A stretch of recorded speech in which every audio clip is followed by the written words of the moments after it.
Price God. எல்லாரும் எப்படி இருக்கிறீங்க?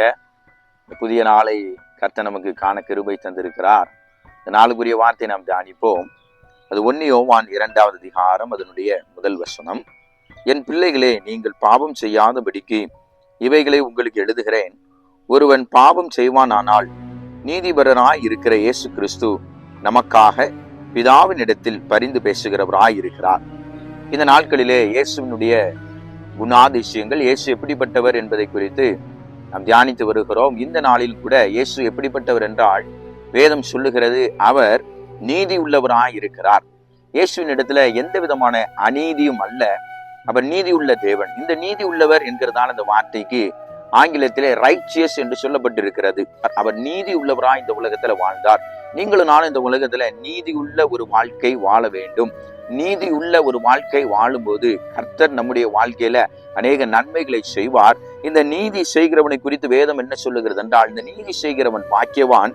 இந்த நீதி செய்கிறவன் தேவனால் உண்டாக்கப்பட்டவன். இந்த நீதியின் மேல் கர்த்தர் நோக்கமாய் இருக்கிறார். ஒரு நீதிமான் செய்கிறதான ஊக்கமான ஜெபத்திற்கு கர்த்தர் பதிலை தர வல்லவராயிருக்கிறார். ஆமா, பாருங்க, நீதிமான்களாய் நீங்களும் நானும் இருக்கணும். அதுதான் இயேசுவினுடைய விருப்பமாய் இருக்கிறது.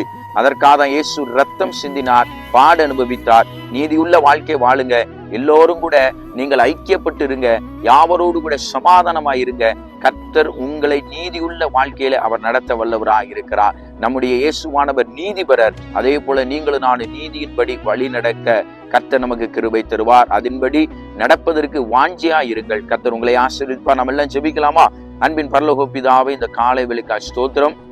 இயேசுவாய் இருக்கிற எங்கள் தேவன், இந்த உலகத்திலே நீ நீதியாய் வாழ்ந்திருக்கிற தேவன். உம்மை போல நாங்கள் வாழ்வதற்கு கர்த்தர் நீங்க அனுக்கிரகம் பண்ணுங்க. யாவரோடு கூட ஆண்டவரே ஸ்தோத்திரப்பா, சமாதானமாய் இருந்து நீதியின்படி நடப்பதற்கு கர்த்தர் கிருபை தருவீராக. இந்த வீடியோவை பார்க்கிற ஒவ்வொருவரையும் இப்படியாக நீர் வழி நடத்துவீராக. உடைய கரத்தில் எல்லாவற்றையும் ஒப்பு கொடுக்கிறோம். இயேசுவின் மூலம் செபிக்கிறோம் நல்ல பிதாவே, ஆமென். கர்த்தர் உங்களை ஆசீர்வதிப்பாராக. ஆமென்.